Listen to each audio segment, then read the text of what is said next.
Bulletin.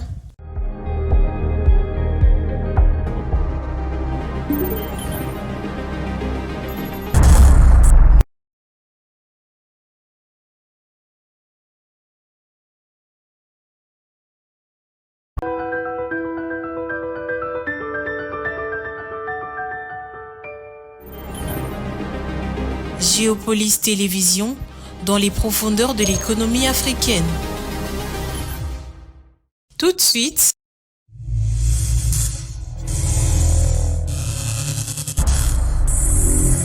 bulletin.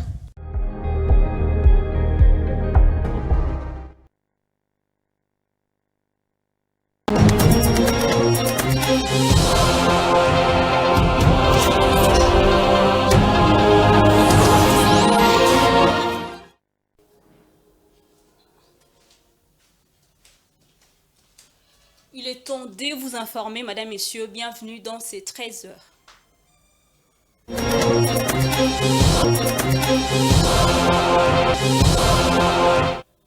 Réduction de la fracture énergétique, le gouvernement de la République active tous les leviers pour la transformation effective du gaz du lac Kivu ce mardi 27 août.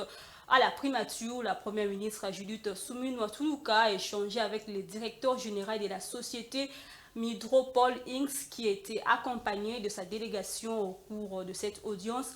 Deux points essentiels étaient au centre de discussion. Il s'agit notamment du projet de conversion du gaz lac Kivu en électricité et du projet d'installation de micro-barrages hydroélectriques dans 33 sites répertoriés à travers la République démocratique du Congo. Je vous propose de suivre Paul X qui fait le point de cette rencontre. Ses propos sont recueillis par Jojo Mulamba.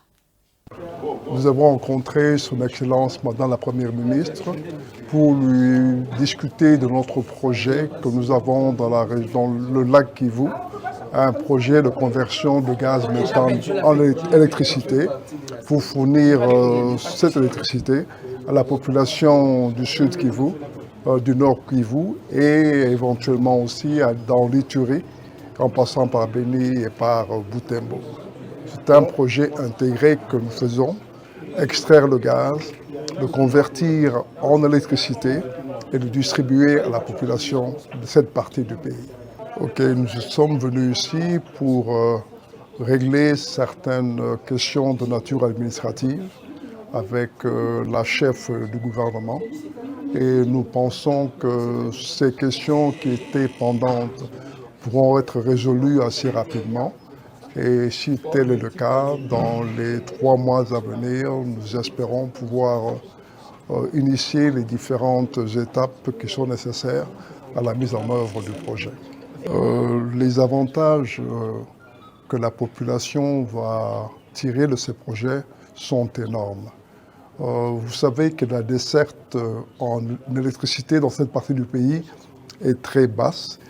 Si nous parvenons à l'augmenter à travers ce projet, cela bénéficiera aux populations du sud Kivu, du nord Kivu et éventuellement plus tard de l'Ituri en passant par Beni et Butembo. Et en Ituri, aider les déplacés en Ituri à prendre en charge, c'est le principal sujet qui est au menu des échanges ce mardi 27 août 2024 entre le gouverneur de l'Ituri et les directeurs adjoints chargés des approvisionnements et services au sein du programme alimentaire mondial. Les deux personnalités ont exprimé leurs soucis en faveur de victimes de violences armées en Ituri lors de ces échanges. Moumini Ouedraogo, directeur adjoint des approvisionnements et services du programme alimentaire mondial, revient ici sur l'essentiel de cette rencontre. Une des premières activités, c'est l'assistance aux personnes qui sont victimes des violences, surtout ceux qui sont les personnes déplacées, n'est-ce pas, qui sont très nombreux, qui bénéficient donc de l'assistance alimentaire du PAM. Mais il n'y a pas que ça, surtout la discussion avec le gouverneur, c'est comment faire pour beaucoup plus aider les gens à se prendre en charge, c'est-à-dire même les personnes déplacées, comment nous allons travailler ensemble pour que ces gens-là puissent se prendre en charge au lieu de dépendre de l'assistance qui vient d'ailleurs. Les programmes alimentaires mondiaux envisagent aussi mettre en place cette année des cantines scolaires. Et nous avons parlé aussi de la question de l'éducation, n'est-ce pas, l'appui aux enfants dans les écoles. Surtout, on a parlé aussi de cantines scolaires, c'est un projet sur lequel nous discutons. Et bien d'autres projets de développement que nous allons donc discuter. L'autorité provinciale appuie cette initiative, bien sûr. C'est quelque chose que, en fait, les priorités viennent d'ici.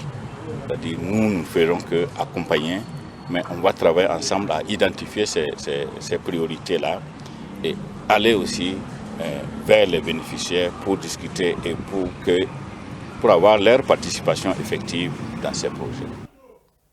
Le centre Mpokolo à Moyo est un centre accueil de sans-abri, enfants et adultes. Le centre d'accueil a reçu à son sortie financièrement grâce à une gestion économique et aux dons financiers provenant principalement de l'étranger, en particulier de personnes de bonne volonté en Belgique et aux Pays-Bas. Mais depuis quelques années, ces centres est abandonné à son triste sort sans financement. Francine Moukeba et Jusqu'à Tamba pour le reportage. Face à l'afflux des déplacés internes vers les Kasaï en province du Grand Katanga, victimes de l'intolérance et du tribalisme en 1990, certains habitants de Kananga avaient pris l'initiative de créer des centres devant accueillir les enfants qui avaient perdu leur famille dans ces chaos. Objectif, fournir à ces babins un abri temporaire sécurisé, de la nourriture, des soins médicaux, de vêtements et ensuite mener des investigations pour chercher leurs familles, pour chercher leurs parents biologiques ou proches afin de permettre la réunification familiale. Mpokolo à Moyo, qui est un centre de transit pour l'accueil des personnes sans abri que nous accueillons pour analyser leur situation dans le contexte social qu'ils arrivent. Nous étions impliqués avec notre base de données très enrichie dans l'accueil des enfants ayant participé dans ce conflit armé et ceux qui ont subi des déplacements massifs et qui sont arrivés dans notre centre parce qu'étant en rupture familiale. Mpokolo à Moyo est un centre de transit qui, dès sa création, a pu compter sur le soutien moral et logistique de la branche locale de la congrégation de la mission Stage et des gens de bonne volonté résidant à l'étranger. Mais aujourd'hui, cette structure est abandonnée et traverse d'énormes difficultés en matière de financement. De manière générale, le centre Mpokolo à Moyo fonctionne avec des dons de personnes de bonne volonté, en grande partie basés en Belgique, mais il y a aussi des dons sporadiques de personnes de bonne volonté ici sur place, en espèces ou en nature. Mais pendant les temps du phénomène Kamouina Sapou, Mpokolo à Moyo reconnaît que nous avons été assistés et appuyés surtout par l'UNICEF. Mais quand l'UNICEF est parti, parce que ce temps de crise est passé, Mpokolo à Moyo a continué à travailler avec ses fonds propres, mais maintenant, nous sommes en difficulté. Présentement, moi je peux vous dire que nous sommes en difficulté financière. Les coordonnateurs de cette structure, Mpokolo à Moyo, demandent l'implication des autorités tant au niveau provincial que national. Que le gouvernement puisse revoir sa politique de travail et surtout envers des structures ayant rendu un travail énorme pendant plusieurs années avec l'infrastructure que nous avons déjà. Si aujourd'hui nous avons les déficits de financement, nous pensons que c'est le gouvernement à qui nous lançons notre appel pour qu'il vienne nous prendre en charge en partie pour la mécanisation de notre personnel et des subsides pour que nous puissions continuer à fonctionner. Mpokolo à Moyo a fait ses preuves depuis 25 ans. Il peut servir de modèle pour une assistance très proche et durable aux personnes fragiles dans les régions appauvries, partout dans le monde. Et pour finir, la production ivoirienne d'or est en hausse depuis quelques années et devrait atteindre 55 tonnes en 2024 grâce aux nouvelles découvertes d'or favorisées par les investissements croissants dans les secteurs. Le pays peut maintenir cette tendance dans les années à venir. Rachel Missenga. En Côte d'Ivoire, Turaco Gold a publié une première estimation des ressources minérales pour son projet AFEMA. Cet actif situé à 120 km à l'est d'Abidjan héberge 2,52 millions d'onces, soit 71,4 tonnes d'or sur 3 gisements que sont Woulo, Jonction et Anuré. Selon la compagnie australienne, la majorité de ressources identifiées dans le cadre de cette estimation est classée dans la catégorie indiquée. Cette dernière est l'une des catégories les plus fiables en matière d'estimation.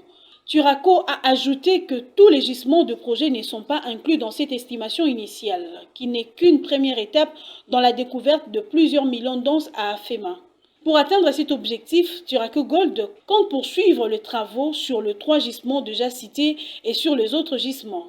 La découverte d'une ressource aussi importante à AFEMA renforce les statuts du projet comme potentiellement l'une des futures grandes mines d'or de Côte d'Ivoire. Turaco Gold dispose d'un permis minier accordé en décembre 2013 pour le projet AFEMA et valable jusqu'en 2033. Une convention minière a aussi été déjà signée avec le gouvernement ivoirien, prévoyant notamment une participation gratuite de 10% pour l'État dans la future mine, ainsi qu'une redevance allant jusqu'à 6% des revenus liés à la vente de production. Pour rappel, Turaco a acquis une année de participation majoritaire de 51% dans le projet AFEMA, avec la possibilité de porter cette participation à 70%. Voilà, c'est tout pour ces 13 heures, Madame, Messieurs. Merci à vous de l'avoir suivi. Au revoir.